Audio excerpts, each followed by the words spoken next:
He ignored 17 calls from his wife, 17 frantic messages, while their 4-year-old son fought for his life, his small hands at his throat as his lips turned a terrifying shade of blue.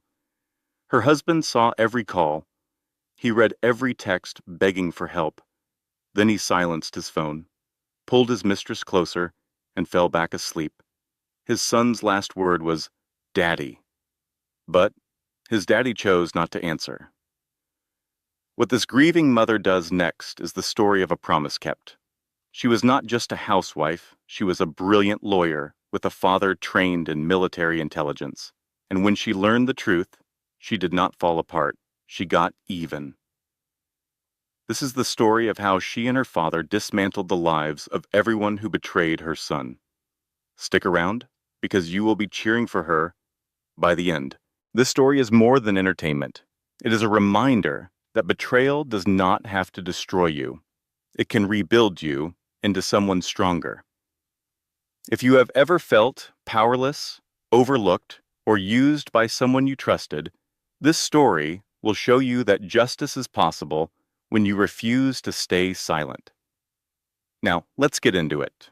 And if this story touches you, please take a moment to like, comment, and subscribe so we can share more stories like this one. Now, let's get into it. The story ends 3 months after her son's death at a funeral. The December wind in the Manhattan cemetery was sharp enough to cut through the mourners' dark coats. Elena Crawford stood near the casket, her expression unreadable, and her posture perfectly still. She was wearing an elegant black dress that cost a fortune, her dark hair pulled back without a single stray strand. To any observer, she was the image of quiet sorrow. But inside her, something much hotter than grief was burning. The words from the minister about God's plan were just meaningless noise. Elena had lost her faith on that cold December night when her 4-year-old son died. He died because his father was in bed with another woman and ignored her calls. Now, standing at a funeral she herself had arranged, Elena allowed a small, satisfied smile.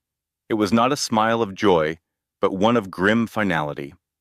She thought of the words she had practiced for so many sleepless nights. They say grief makes you do irrational things, but it was not grief that drove me. It was betrayal. The people who wrecked her family discovered too late that she was her father's daughter, and her father taught her that some things can never be forgiven. As the minister finished, Elena's eyes scanned the crowd, noting 2 people who were not there. Her husband, Brad Crawford, was now serving a 15-year sentence. His mistress, Sloane Hartley, was facing 47 years justice. To understand how Elena went from a heartbroken wife to the architect of their downfall, we have to go back 3 months, to a morning that started like any other. The cold in their small Manhattan kitchen seemed to settle deep in your bones. Elena moved with the tired precision of a mother running on pure adrenaline. Her son, Evan, sat at the table, a tiny 4-year-old boy connected by wires to a portable heart monitor that beeped softly under his dinosaur pajamas. Elena put a plate of pancakes, cut into fun shapes, in front of him. She forced a smile, hiding her exhaustion. "Here you go, my love," she said gently. "Your favorite." Evan poked at a pancake with his fork. "Thanks, Mommy." Then, heavy footsteps came down the stairs. Brad Crawford walked into the kitchen with the air of a man who found his own family an inconvenience. His suit was expensive, his watch worth more than their son's medical equipment. He wore a new cologne Elena did not recognize. He did not even glance at Evan, barely looking at his wife as he scrolled through his phone. Elena watched him, noticing how he angled his body away from them and the slight smirk he had while reading a text. "His cardiology appointment is at 2 this afternoon," Elena said, her voice steady. "Will you be there?" Brad didn't look up. "I have the Henderson deal today. I cannot just leave for a routine checkup." "It is not routine," she replied. Your son needs you. Now he finally looked at her, his eyes cold and distant. Someone has to pay for all these treatments, Elena. Or have you forgotten you quit your job 4 years ago? The accusation hit her hard, but she stayed silent. She had given up her entire career as a top lawyer to care for their son, and he constantly used it against her. Brad grabbed his briefcase. He did not kiss her goodbye. He did not even look at their son, who was watching him with wide, hopeful eyes. "Daddy?" Evan called out, his voice small. Brad paused at the door, clearly annoyed. "What is it? Will you come to my appointment? The doctor said there might be good news." For a split second, a flicker of something human crossed Brad's face before his usual impatience took over. "We will see, buddy. Daddy's really busy." And then he was gone. The door clicked shut, and Evan's little shoulders slumped. He pushed his pancakes around, his appetite gone. "Mommy," he whispered, his voice cracking, "why doesn't Daddy like me?" The question shattered Elena's heart. She knelt by his chair and hugged him carefully, avoiding the mess of wires. "Of course, Daddy loves you, sweet boy. He is just very busy with work." The lie felt like poison on her tongue. How could she tell her 4-year-old that his own father saw his illness as a burden, an embarrassing flaw in his perfect life? Evan just nodded, trusting his mom completely. "I love you, Mommy," he mumbled into her shoulder. Elena hugged him tighter, trying to memorize the feel of his small heart beating against her chest. "I love you more than anything in the world, baby." She had no idea she only had 12 hours left with him. Later, in the hospital waiting room, Elena held Evan on her lap.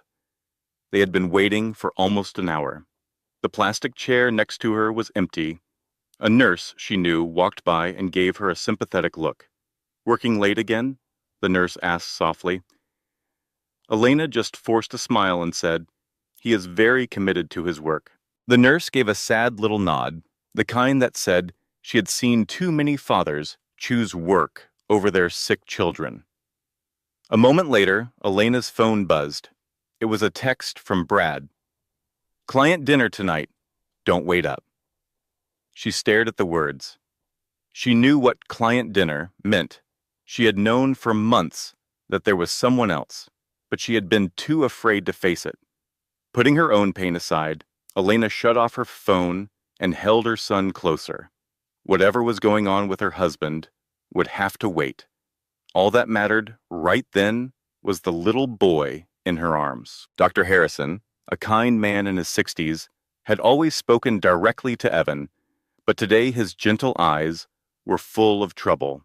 The doctor explained carefully, "His condition is getting worse. While the medicine helps, his heart is working much too hard.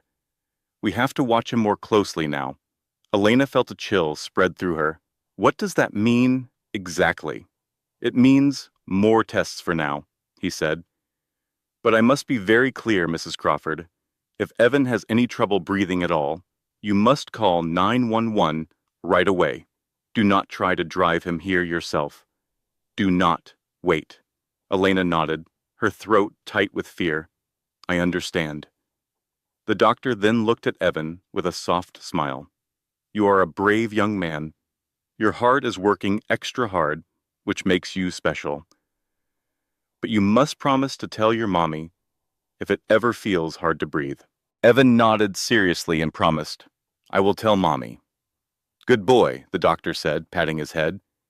He told Elena they would schedule more tests for the following week, reminding her to keep the monitor on Evan constantly.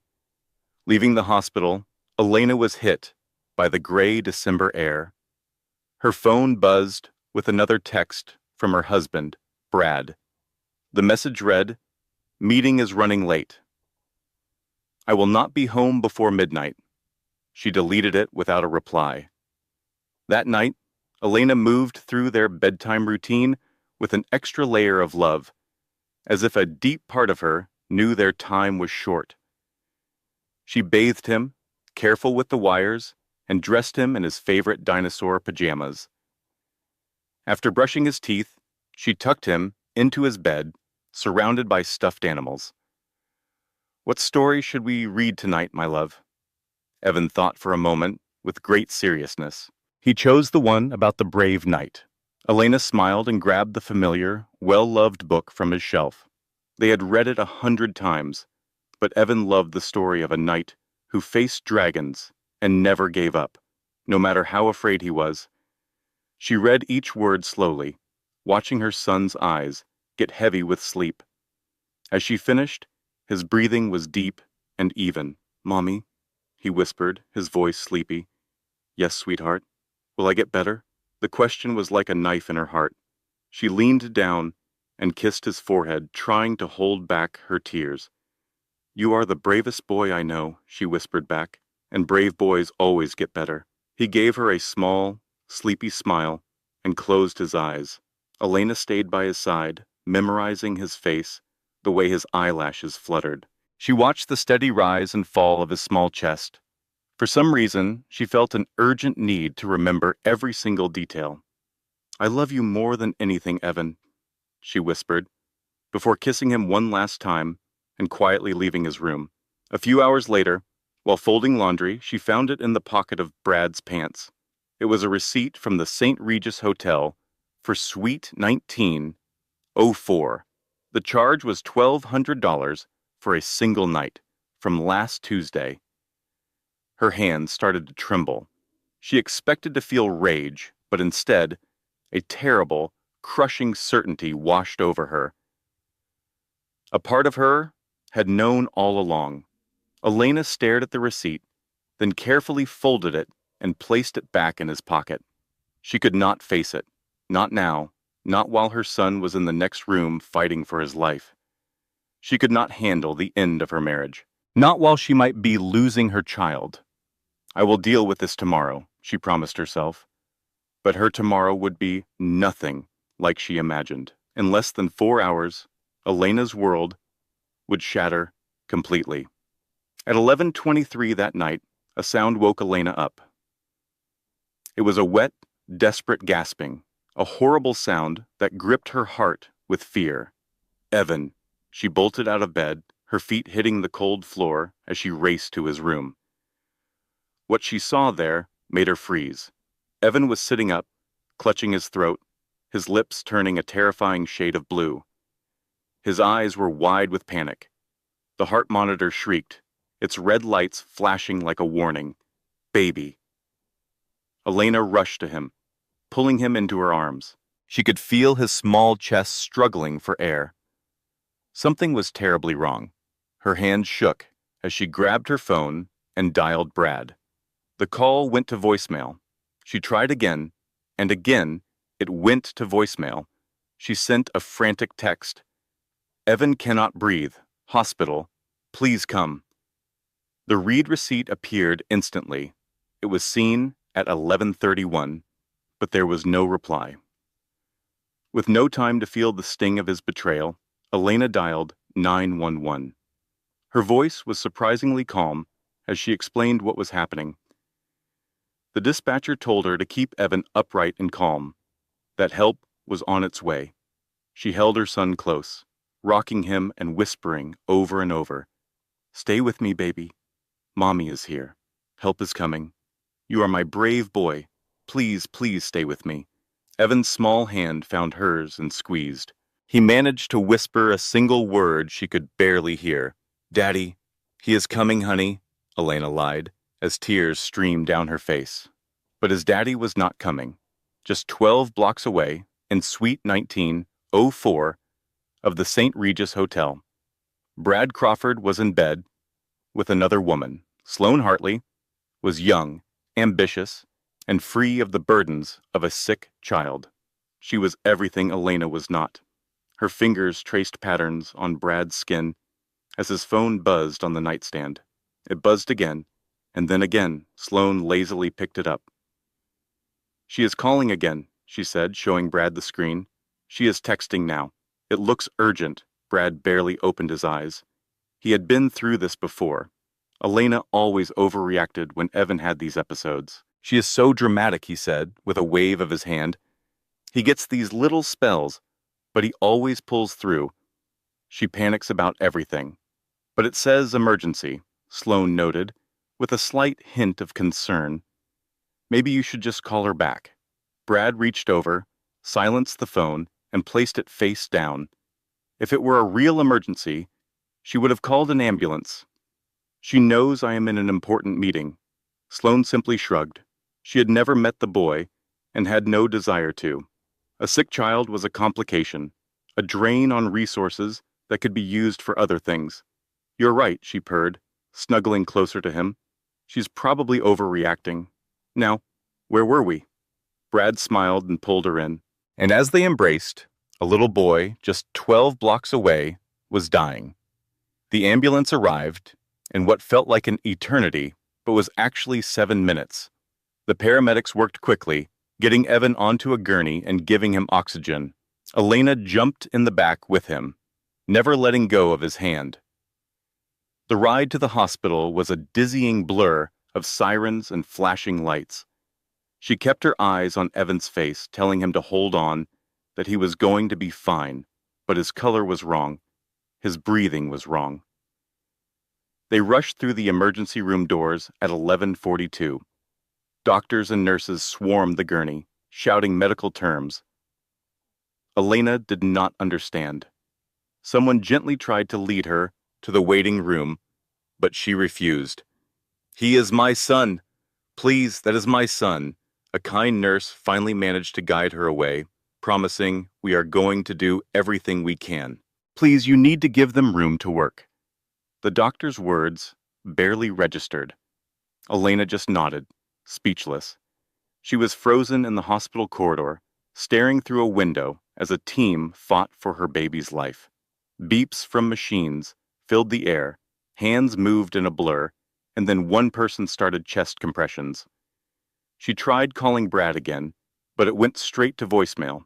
This time she left a frantic message. "Brad, it's Evan. It is really bad. Please get to the hospital. Please."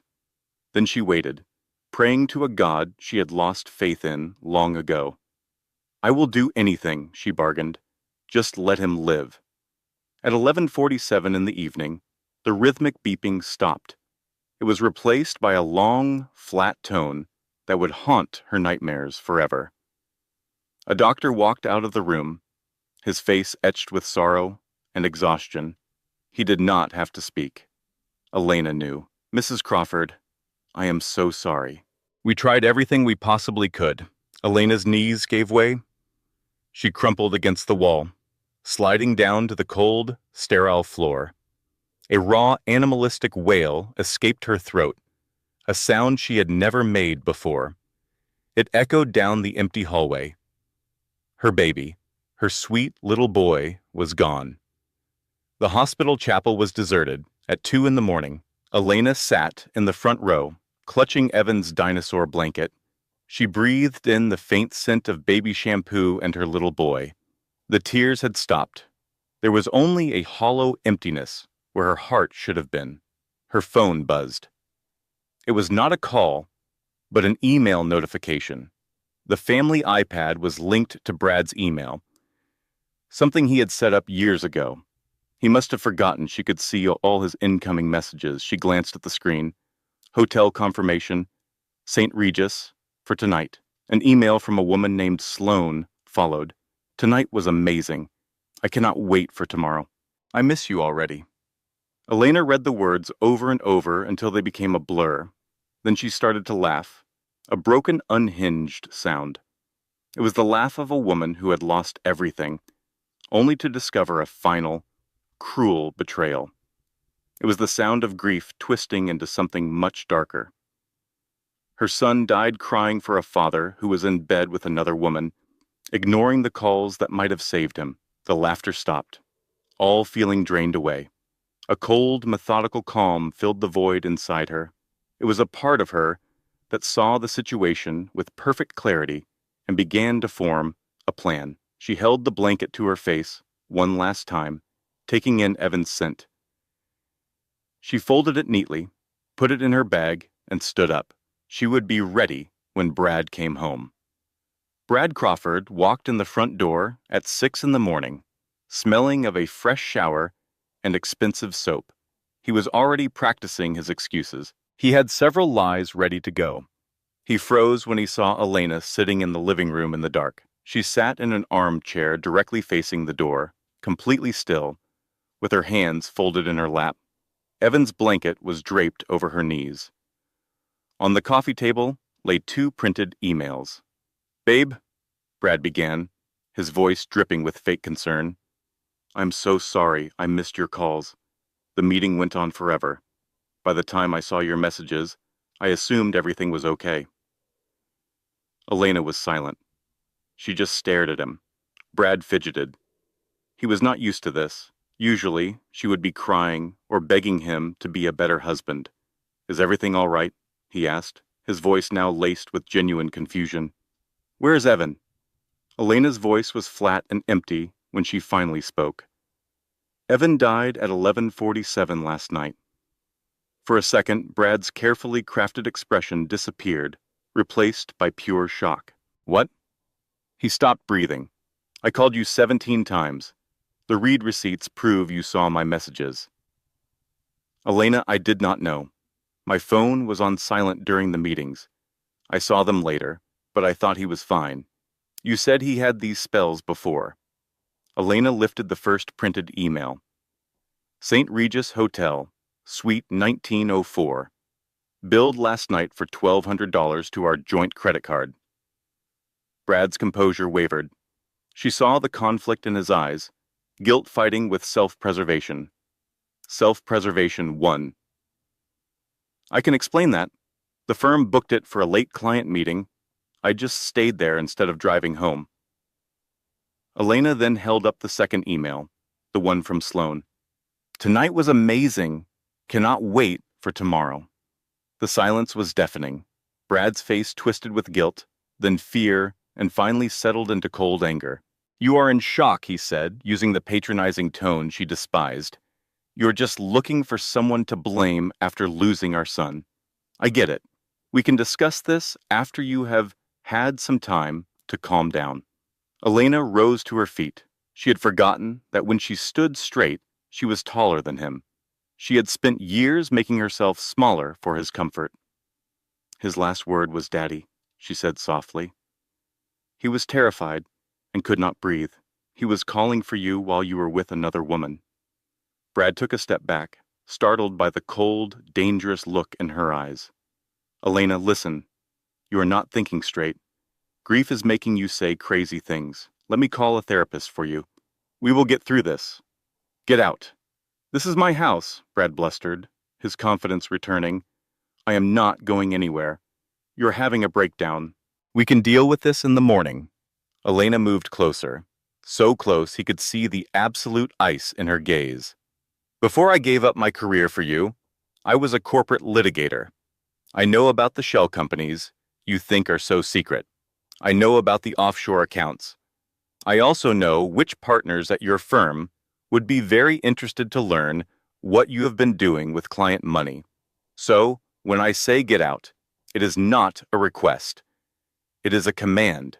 You have exactly 5 minutes before I start making phone calls." Brad just stared, genuine fear finally showing on his face. He grabbed his coat and left without saying another word. Elena watched him leave, then sat down and pulled Evan's blanket to her chest.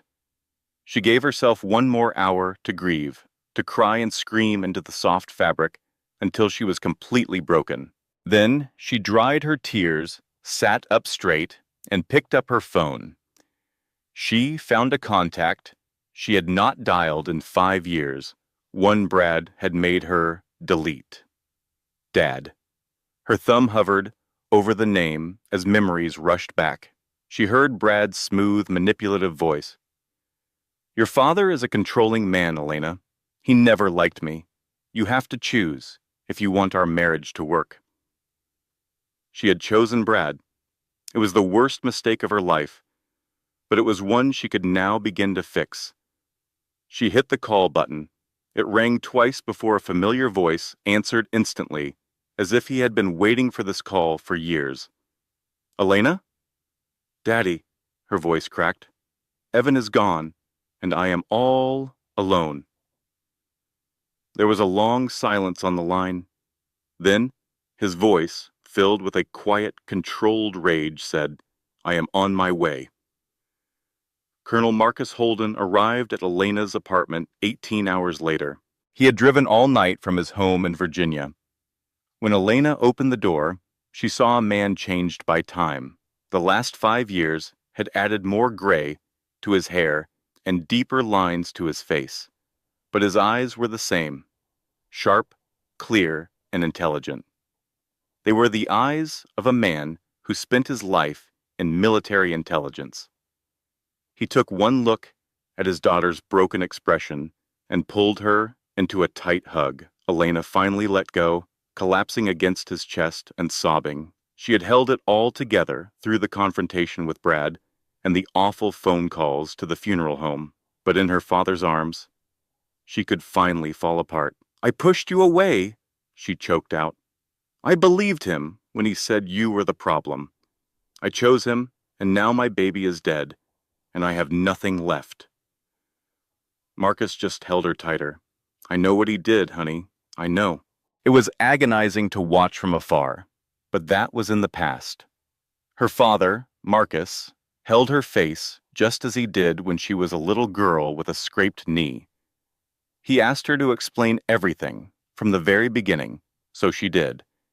She spoke of the affair she long suspected, the receipts she found but ignored, and the night her son Evan died. She told him about the 17 unanswered phone calls and Brad's cold, calculated denials. When she was done, Marcus was silent. His jaw was clenched, his eyes turning cold. Elena knew that expression. It was the look of a man preparing for battle. What do you want? He finally asked. Elena looked at him, her grief now hardened into something sharp and useful. I want to take everything from him, she said, her voice completely steady. His money, his reputation, and his freedom. I want him to know what it feels like to have nothing left. Marcus gave a slow, deliberate nod. Then we will do this the right way. No mistakes, no emotional decisions. We will plan, we will gather our proof, and when we are done, nothing will remain of Brad Crawford. He said it with the calm certainty of a man discussing a simple task. For the first time in what felt like forever, Elena felt a flicker of hope. But how? She asked. Marcus took a small, familiar notebook from his pocket, the kind he always carried during his military career. First, he said, we need people on our side. You were a corporate lawyer. Are there any old contacts who could help? Elena paused, and one name came to mind. Rachel Bennett, she said. She was my best friend in law school. Now she is one of the best divorce attorneys in the city. Marcus looked curious. A best friend? You have not mentioned her in years. I pushed her away, Elena confessed, feeling a wave of shame. Brad convinced me she was a bad influence, so I cut her out of my life. Do you believe she would still help you? Elena thought of Rachel's fierce loyalty, how she never gave up, sending cards long after Elena stopped replying. I think she would. Good. Call her, Marcus said. Now, what about proof? You mentioned shell companies and bank accounts overseas. Do you have anything concrete? Only suspicions, she admitted. I have some receipts and emails, but I only know about the serious financial deals because I overheard Brad on the phone. Then we need to get into his computer, his files, and his bank records. A cold, dangerous smile appeared on Marcus's face. Lucky for you, I spent 30 years in military intelligence. I have friends who can find things that are meant to stay buried.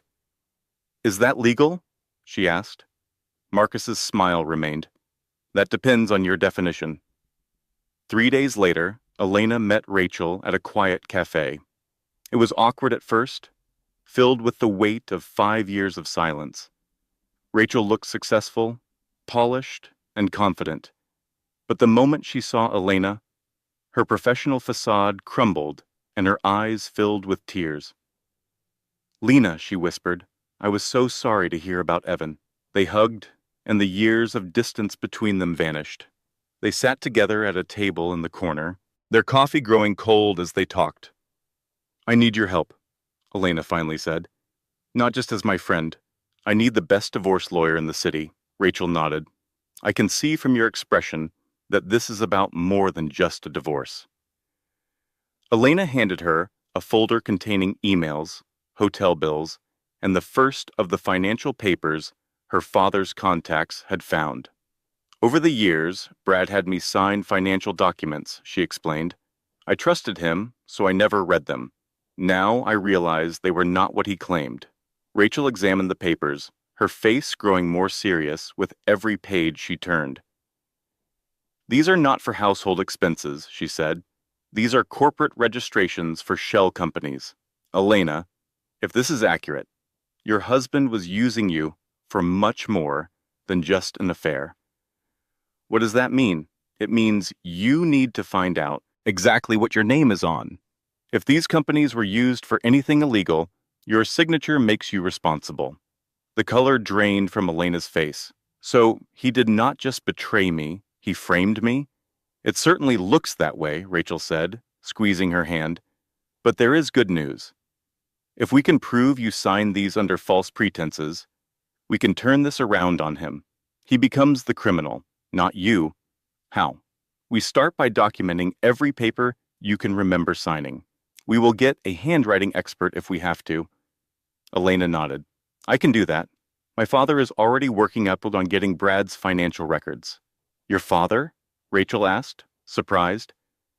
"I thought you two were not speaking." "We were not," Elena said, her jaw tight.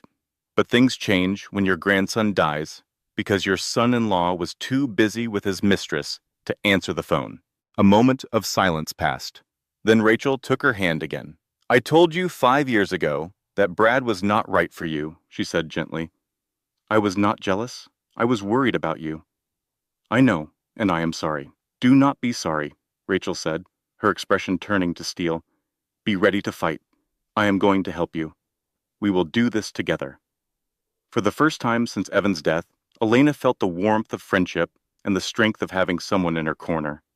"Thank you," she whispered. Rachel smiled. "Save your thanks for when we see that man in a jail cell." The next 3 weeks were a blur of work. Elena met with investigators and specialists provided by Marcus's contacts. During that time, Elena changed. The crying stopped. She began to function again, but she was different. Her grief had not vanished, but it had hardened into a shield. She searched her memory with perfect clarity, listing every document Brad had pushed her to sign when she was too tired or too trusting to ask questions. She remembered signing papers for their house, for Evan's trust fund, for insurance. He had used her complete trust against her in the most systematic way. At the same time, Marcus activated his network. Within 2 weeks, he had 5 years of Brad's financial history.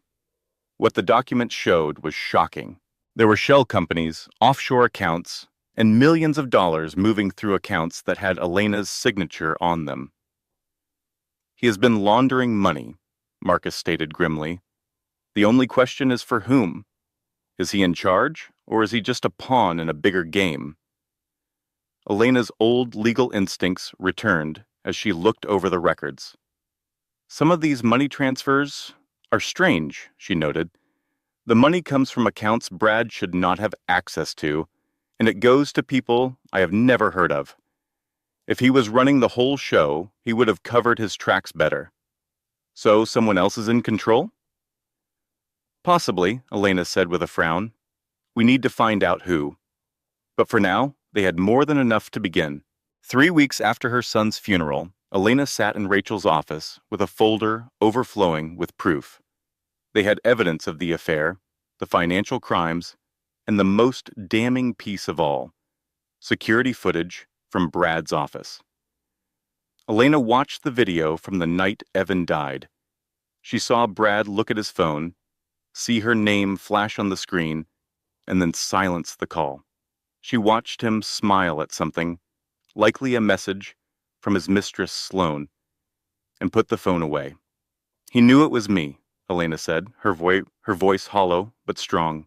He knew it was an emergency, and he chose to ignore it. Rachel nodded. This is what we need.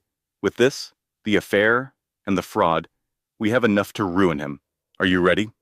Elena looked at the folder, a summary of all her pain on paper. She thought of Evan, and the hope in his voice every time he asked if his father was coming home. File the papers, she told her lawyer. But before Rachel could even pick up the phone, a text message arrived from an unknown number. Elena's blood turned to ice as she read it. You should not have started this fight, it said. You have no idea who you are dealing with. She showed the message to Rachel. Was it Brad? Elena shook her head. This was not his style. This was someone else. Someone who knew they were investigating. Rachel paused. Do you want to wait? Elena thought for a long moment. Then her jaw tightened. No. We file tomorrow, she declared. Running scared will not help us. We move forward, and we find out who is really behind all this. Rachel gave her a fierce, admiring smile. That is the Elena I remember, she said. Welcome back. Elena filed for divorce that Tuesday. By Wednesday, her world had fallen apart all over again. It began with a knock on her door. Two men in dark suits flashed badges. Mrs. Crawford, I am Agent Morrison with the Federal Bureau of Investigation. We need to ask you about Meridian Holdings. Elena's stomach plummeted. She recognized the name from some papers she had signed without reading. What about it? You are listed as the primary shareholder, the agent said, his voice flat and accusing. My husband made me sign documents, she explained, her voice trembling. I did not know what they were. That is what they all say, Mrs. Crawford, the other agent said with a sneer. For the next 3 hours, they buried her in evidence. Bank records showed millions of dollars moving through accounts in her name. Wire transfers pointed to money laundering. Corporate papers bore her signature, each one another nail in a coffin she never knew existed. When they left, Elena sat in stunned silence. Brad had not just cheated on her and abandoned their dying son. He had spent years carefully setting her up to take the fall for his crimes. Her phone buzzed. It was a text from a number she did not recognize. The message said, I warned you. Then another text arrived with a document attached. With trembling hands, Elena opened it. It was a restraining order Brad had filed against her. He claimed she had threatened him, that she was mentally unstable and a danger to everyone. The order included statements from people she thought were her friends, all saying she was unfit and dangerous. Then her phone rang. It was her lawyer, Rachel. Elena, we have a big problem. I know, she said. The FBI was here, and Brad filed a restraining order. It is worse than that, Rachel replied, her voice tense. Brad filed for divorce this morning. He filed first, and his accusations are terrible. What accusations? He is telling everyone that you neglected Evan. He is telling everyone you were unstable, that you made him sick, and he was the hero holding things together. He even has witnesses. That is a complete lie. I quit my job for our son. I took him to every doctor's visit while Brad was nowhere to be found. I know, but the story is already spreading. His mother is poisoning everyone against you. People are picking sides, and they are not on yours. Elena shut her eyes. He is making me the villain. Precisely. The crazy wife, the careless mother, the criminal. He wants to ruin you. So how do we stop him? We use the truth. We show them the affair and the forged documents. We have to go public before he twists everything. Rachel paused. That will be difficult. But if they think you are involved in the money laundering, you could face criminal charges, Rachel warned. We have to prove you had no idea what you were signing. How long will that take? It could be weeks, maybe even months. Elena stared at the ceiling. A month ago, she was just a mother with a sick child. Now she was a widow, a federal suspect, and the target of a vicious smear campaign. My father, she said suddenly. Have you spoken to him? He called an hour ago, Rachel replied. He is already working on something. He said to tell you not to give up. What is he doing? I do not know, but I have known your father for years. That man does not lose. Whatever he is planning, it is going to hurt someone. I hope so, Elena whispered. I really, really hope so. The following 2 weeks were the worst of Elena's life. She was served with the restraining order, barring her from her own home. She was called in for 2 more interrogations, each more aggressive than the last. Everywhere she went, she felt the stares of people who had already judged her. At the grocery store, an old acquaintance cornered her. I heard what you did to Brad, the woman said, loudly, for everyone to hear. He was such a good man, and you try to blame him for your son's death. You should be ashamed. Elena said nothing. She left her cart and walked out of the store with her head held high, refusing to let them see her break. But back in her apartment, she finally collapsed. She sat on the cold bathroom floor, clutching her son Evan's dinosaur blanket, and sobbed until no tears were left. Elena felt crushed by despair when her phone lit up with a message from her dad. 30 minutes later, Marcus Holden saw his daughter looking completely defeated. He skipped the useless reassurances and got straight to the point. He told her she was acting like a soldier who lost one skirmish and thinks the war is over. Elena just shook her head. He has everything, Dad. The money, the power. They are investigating me, not him. I have nothing. Marcus leaned in close. You have me. You have the truth, and you have something Brad will never have, patience. I did not spend 30 years in military intelligence just to watch some fraud ruin my daughter. We are not fighting his war, Marcus explained with a cold smile.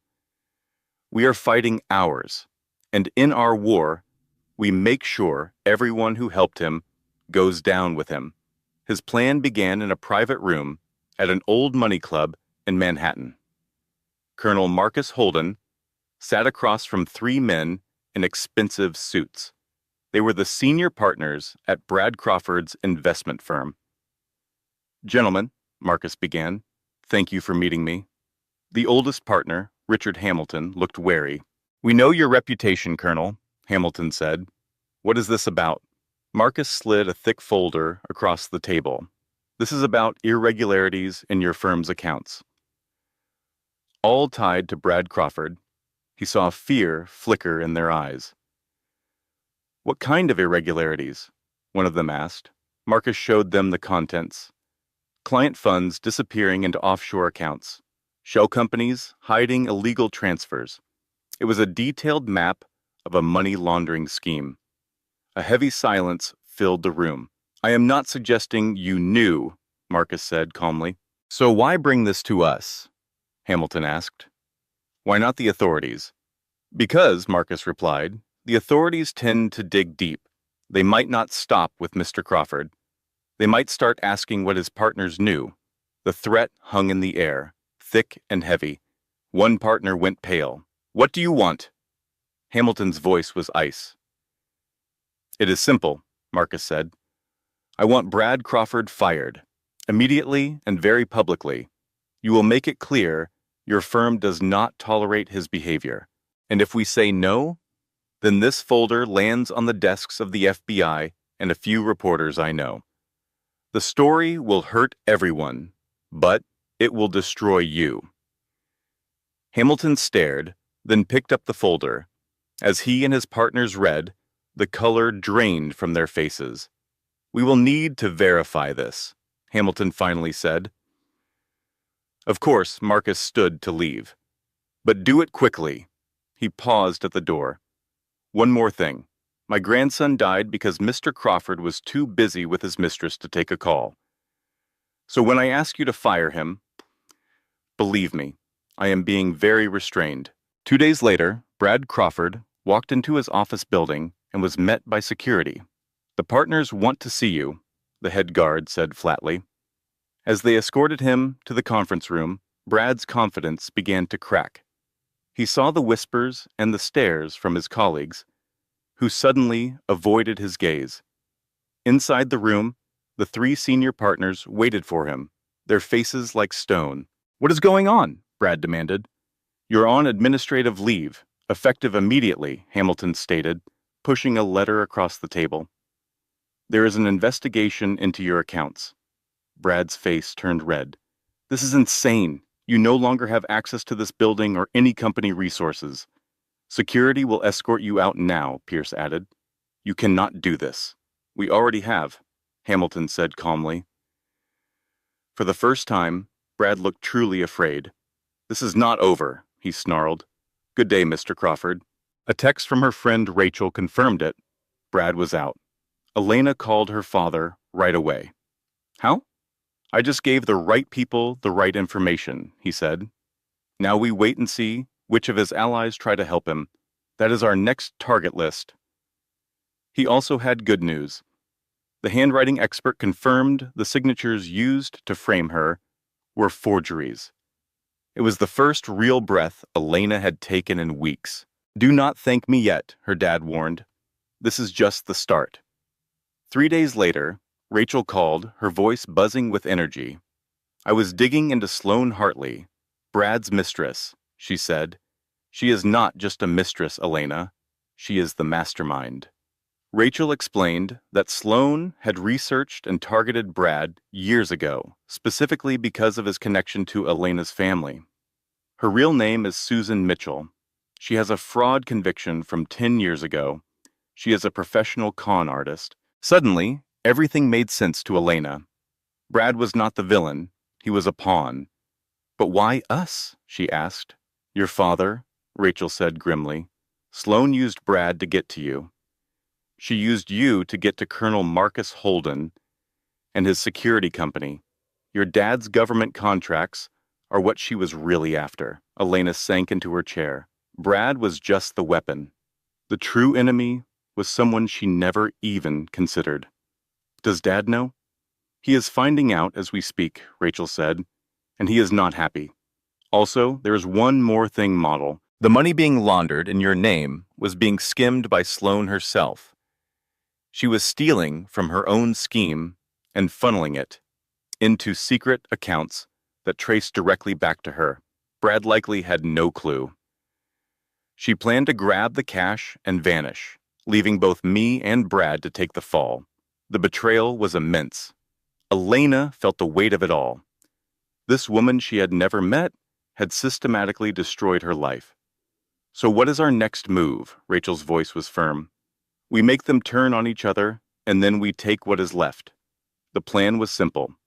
We just had to show Brad that Sloane, the woman he thought he controlled, had been playing him the entire time. His ego would handle the rest. It began with a series of anonymous tips, fed to Brad through sources he trusted completely. A worried friend who had supposedly heard things, a colleague who found oddities in the financial records, a private investigator's report that mysteriously landed on his desk. Every piece of the puzzle pointed to one ugly truth. Sloane was not his partner, she was his puppeteer, and she was getting ready to cut his strings and escape with a fortune. Brad reacted exactly as they knew he would. The showdown took place at Sloane's apartment. He stormed in, his face a mask of rage, holding the evidence they had leaked to him. "You have been stealing from me," he growled. "All this time you were setting me up." Sloane, ever composed, had prepared for this moment. "Darling, you are sounding paranoid. I can explain whatever you think you found." "Explain this," he said, throwing a thick file at her. It contained bank statements and a clear paper trail leading to her secret accounts. Accounts you swore did not exist. Sloane calmly picked up the papers, her eyes scanning them. Her expression remained neutral, but a flicker of recalculation showed in her eyes. She was already adapting. "Where did you get this information?" she asked softly. "As if that matters. You played me for a fool. I risked everything so you could run away with all the money. Tell me, was any part of our relationship real? Or was I just your pawn?" Sloane set the documents aside, her gaze almost pitying. Oh, Brad, you are so naive. Everything I did was for our future. The plan was always to escape to a new country together, a place where no one could touch us. Together? Brad laughed, a sharp, bitter sound. You were framing my wife for your crimes. You were building a case against me to ensure your own clean getaway. I was building a case against her, not you. There is a very big difference. Your wife's name is on everything. She is the one the federal agents are watching. When this is all over, she goes to prison, and we walk away free. And those secret accounts? She said, stepping closer. Just an insurance policy. Her voice became a soothing whisper. But it does not have to end this way. We can still have everything we dreamed of. Brad just stared at her. For a moment, those watching wondered if he would fall for her lies one last time. But he did not. I trusted you, he said, his voice flat and empty. I gave up my own son for you. I ruined my family for you, and you were just going to leave me to rot. Brad, please. No, he said, backing away. I am finished. I am not going down for you. And with that, he walked out. Sloane's calm finally broke, revealing a cold fury underneath. Brad went directly to the Federal Bureau of Investigation. He told them everything, exposing the shell companies, the offshore funds, and Sloane Hartley's true identity as Susan Mitchell. He presented himself as a victim, a man deceived by a master criminal. The agents listened intently, took detailed notes, and then started making calls. 24 hours later, they showed up at Sloane's apartment with a warrant for her arrest. She was not there. They found her at Brad's company, trying to retrieve incriminating documents. They arrested her in the main lobby in front of everyone. The flash of cameras and the shouting of reporters created a media storm. Soon, images of the beautiful executive in handcuffs were everywhere. Elena watched the news from her apartment with Rachel by her side. For the first time in a long time, she felt a glimmer of hope. It is over, isn't it? She asked. They arrested her, Brad confessed. The focus is on them now. Rachel nodded. It certainly seems that way. The authorities appear to believe you were just another one of their victims. The forensic analysis of the forged signatures and the timeline both support your innocence. So I am finally in the clear? You are in the clear. Elena let out a long, shuddering breath. The immense tension she had carried for months began to fade away. She looked at a photo of her son, Evan. I got them for you, baby, she whispered. 2 days later, her phone rang. Rachel's voice was tight with panic. The charges against Sloane were dropped. What? The evidence Brad gave them was corrupted. Every single file was wiped from the federal system. That is impossible. How could that happen? I have no idea, but Sloane is walking free. And Elena, that is not all. What else could there be? She knows we were behind it. She knows you are the reason Brad turned against her, and she is not going to let it go. Elena sank into a chair, the familiar feeling of dread returning. So she is coming after me? She is coming after all of us. Whoever she has helping her, she is going to use them to destroy us. The first attack came just hours later. Elena went to her father's house for a meeting and found paramedics rushing him into an ambulance. His face was pale, and he was clutching his chest, struggling to breathe. Dad, she cried, running to him. What happened? A heart attack, a paramedic told her. We have to go now. Are you his daughter? Yes, I am, his daughter. Elena climbed into the ambulance and held her father's cold hand. Dad, just stay with me. Marcus opened his eyes, his grip surprisingly strong. Do not stop, he rasped. No matter what happens, you finish this. Dad, promise me. I promise. His eyes closed again as the paramedics worked on him. Elena could only watch, feeling another piece of her world crumble away. Marcus survived the surgery, but he faced a long recovery in the hospital. He would not be able to help her anymore. Elena was on her own. Then her phone rang again. It was Rachel. Elena braced for more terrible news. "I have to withdraw from your case," Rachel said, her voice strained. "What? No, you cannot. You are my only lawyer." Then her lawyer called. "Sloane has something on me from my past," Rachel stammered, her voice thick with tears. "If I do not back away, she will destroy my career and my family. I am so sorry, Elena. I cannot risk it." "I understand," Elena lied, her own heart breaking. The line went dead. She sat in the hospital waiting room, a sterile, gray box. Her father was in recovery from an attack. Her best friend was gone.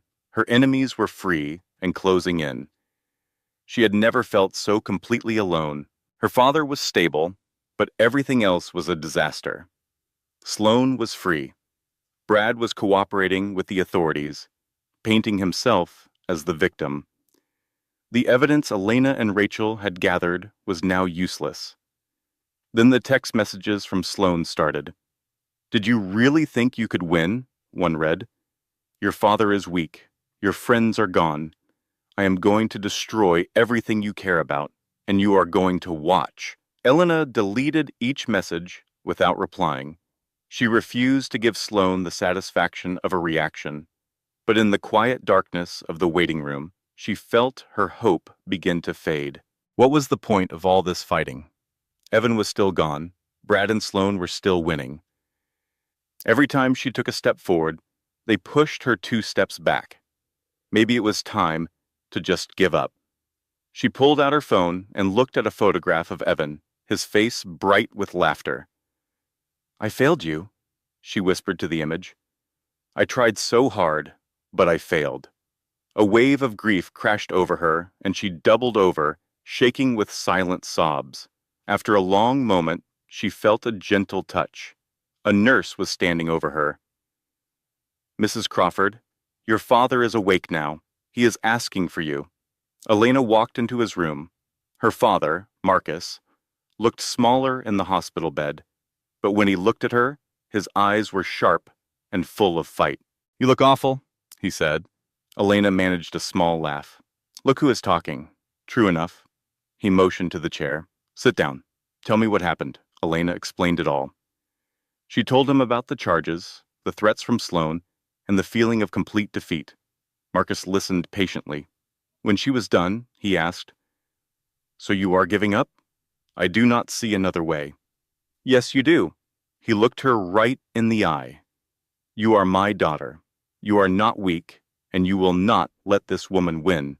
But Dad, she ruined everything. She only ruined our first plan," he corrected her, shifting in his bed. "In my old job, we had a name for this. It is called getting burned. It means your cover is gone. Your resources are stripped away. It feels like the end of the world, right? No, this is just the beginning of a new plan.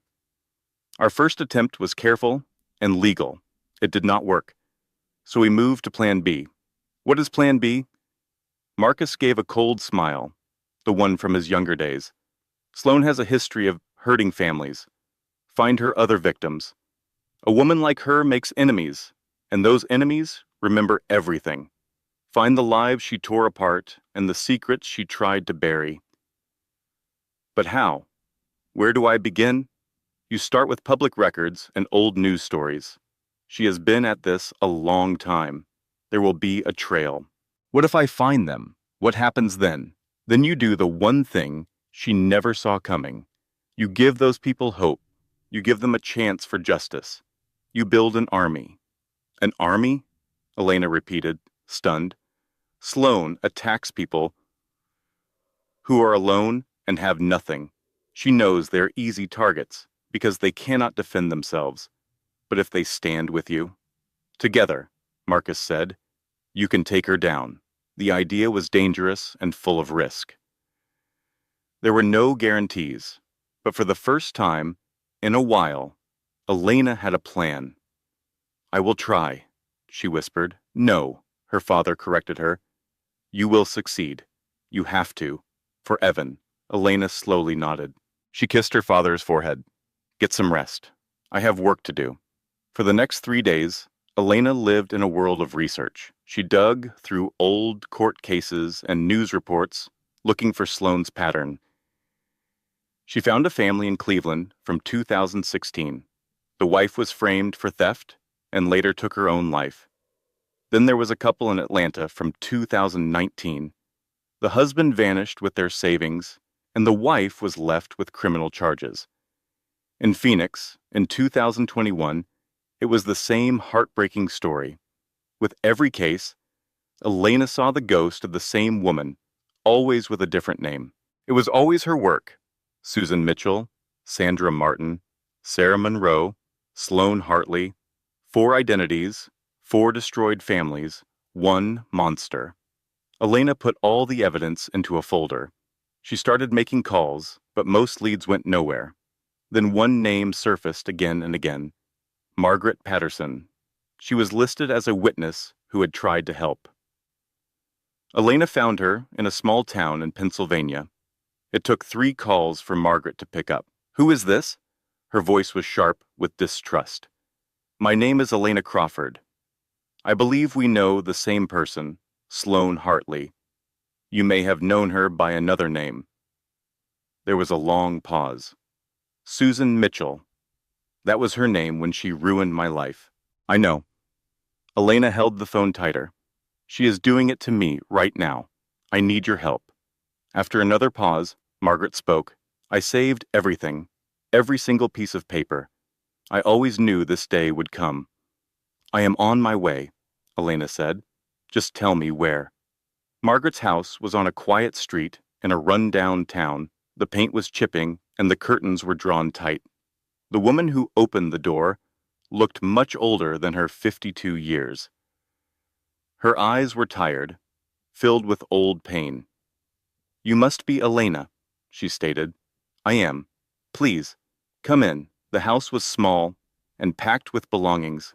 The house was less of a home and more of an archive, buried under boxes and mountains of paper.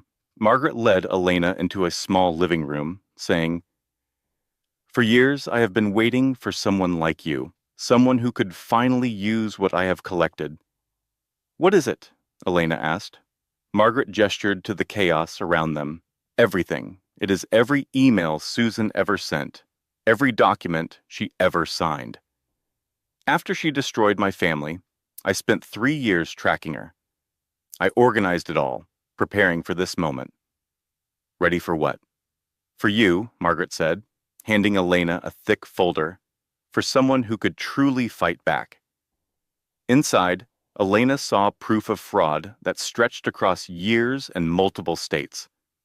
Why not go to the police? I tried, Margaret said, with a bitter voice. They either did not believe me or they were paid not to. Susan has friends in very high places. Every time I got close, she made the evidence vanish. She made me look like I was crazy. So you just stopped? No, I survived, Margaret corrected her, her eyes locking with Elena's. There is a very big difference. I had nothing left to fight with, but I saved everything. I hoped one day a person with more strength and more resources would come along. Elena thought of her own father, of Rachel, and of Evan. I have a reason to fight, she said softly. Then take it all, Margaret insisted, pushing the files into her arms. Use every last piece and make that woman pay for what she did to all of us. Over the next 2 days, Elena immersed herself in Margaret's files. The true scale of Sloane's crimes was shocking. She had ruined at least 4 families that Elena could prove, and likely many more. She had stolen millions of dollars using different names, leaving behind a decade-long trail of broken lives. And she had always gotten away with it. But this time would be different. This time, Elena had a father with government contacts, a lawyer who knew how to win, and a whole network of victims just waiting for a chance at justice. Elena picked up the phone and called Rachel first. I know you said you had to step away, Elena started. I did. Rachel's voice was filled with exhaustion. Elena, you have no idea what Sloane has on me. Actually, I think I do, Elena replied calmly. I am not asking you to do anything illegal or to put your name on anything. I just need your help one more time, completely behind the scenes. What are you thinking? I plan to take Sloane Hartley down the exact same way she took down Margaret Patterson and everyone else, she said. I will expose the truth with a case so strong that no amount of money or corruption can make it go away. There was silence on the other end of the line. I found Margaret, Elena added. She has everything. Years of proof tying Sloane to fraud in 6 different states, with real names and real account numbers. How can you be sure that evidence is clean? Elena explained. Because none of it is digital. Margaret kept physical copies of everything, paper documents and photographs that cannot be wiped from a server. After another long pause, Rachel finally asked, "What do you need me to do?" "I need your help organizing this quietly. Tell me which evidence is the strongest and which courts would be most likely to prosecute." "Are you trying to build a federal case?" "I am building several of them." Elena's voice turned to steel. Sloane made evidence disappear from the Federal Bureau of Investigation once. She cannot do that again if we file in multiple places at the exact same time. Rachel took a deep breath. This is completely insane. Is it really? Rachel let out a reluctant laugh. All right, send me what you have. I will take a look. But Elena, you need to know. If this goes wrong, if Sloane finds out what we are doing before we are ready, it will be a catastrophe. I know, Elena said with a grim smile. That is why we are not going to let it fail. The next 2 weeks were an absolute whirlwind. Elena worked 18-hour days, sorting through evidence and calling contacts her father gave her. Marcus, who was recovering well, managed things from his hospital bed over secure phone lines. Rachel worked in the shadows, pinpointing the best cases for the most aggressive jurisdictions. She put Elena in touch with prosecutors in Ohio, Georgia, and Arizona who had been stuck on unsolved fraud cases for years. Margaret was their constant support, filling in missing details that only she would know, slowly but surely. The case against Sloane Hartley started taking shape. When everything was finally in place, Elena called a meeting in her small apartment. Her father, now out of the hospital, sat in the best chair, looking frail but determined. Rachel stood near the window, a mix of nervous and committed. Margaret had even traveled all the way from Pennsylvania to be there. 4 people against a whole empire of deceit, Elena thought. It would have to be enough. We are ready, Elena announced. Tomorrow morning, we file charges in 4 states at the same time: Ohio, Georgia, Arizona, and New York. Each case is separate and backed by physical proof. Sloane cannot make it all disappear. What about Brad? Rachel asked. Brad is already working with the federal authorities, Elena replied. He is testifying against Sloane to save his own skin. His story, combined with our proof, creates a trap she cannot escape. And her government contacts? Marcus offered a cold smile. I made a few calls to some old friends. The people who helped her before are now under investigation themselves. By the time Sloane knows what has happened,